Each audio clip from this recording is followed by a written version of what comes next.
Like and subscribe and click the bell icon to get new video updates. Russia test fires unique missile as its forces tighten Noose in Mariupol by Adam Shrek April 21, 2022. 5.15 am Save login, register or subscribe to save articles for later. Share normal text size, larger text size, very large text size 0. Leave a comment. Kyiv, Russia has test-launched an intercontinental ballistic missile designed to evade defenses, with President Vladimir Putin saying it should cause anyone threatening Russia to think twice as it continued its assaults in Ukraine's east.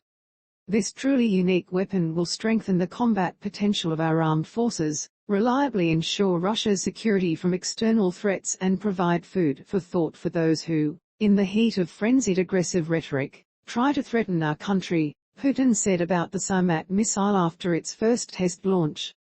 The Sarmat intercontinental ballistic missile is launched from Plesetsk in Russia's northwest.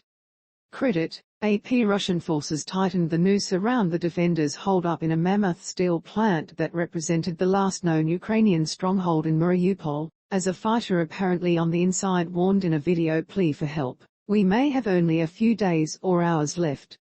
With the holdouts coming under punishing new bombing attacks, Ukrainian authorities struggled to open an evacuation corridor for people trapped in the ruined port city, a key battleground in Moscow's drive to seize the country's industrial east.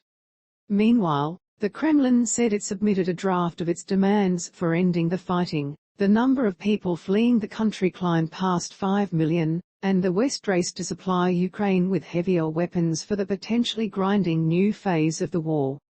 After its first successful test launch of the Sarmat, the head of the Russian State Aerospace Agency called the launch out of northern Russia a present to NATO.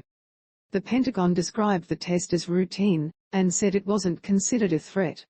On the battlefield, Ukraine's military said Moscow continued to mount assaults across the east, probing for weak points in Ukrainian defensive lines.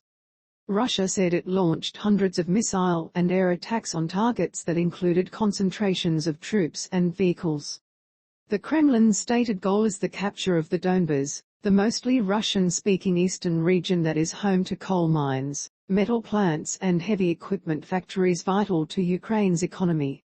Detaching it would give Putin a badly needed victory 2 months into the war, after the botched attempt to storm the capital, Kyiv.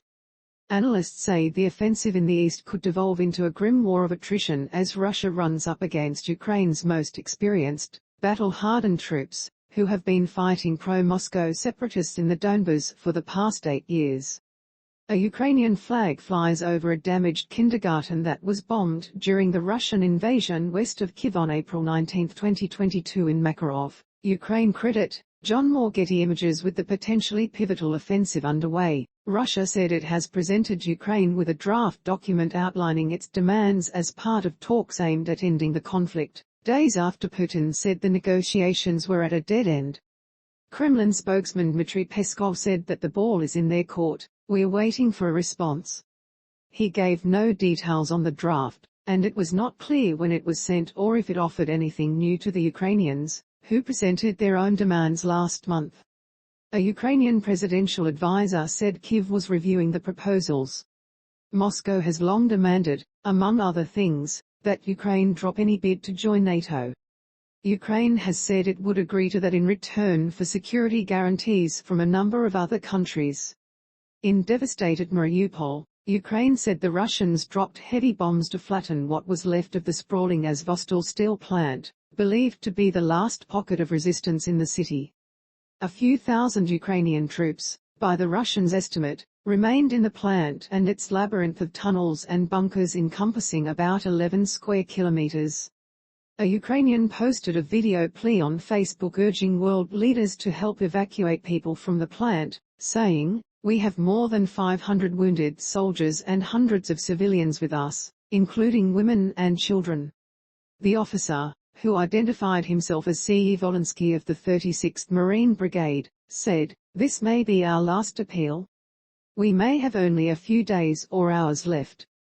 The authenticity of the video could not be independently verified.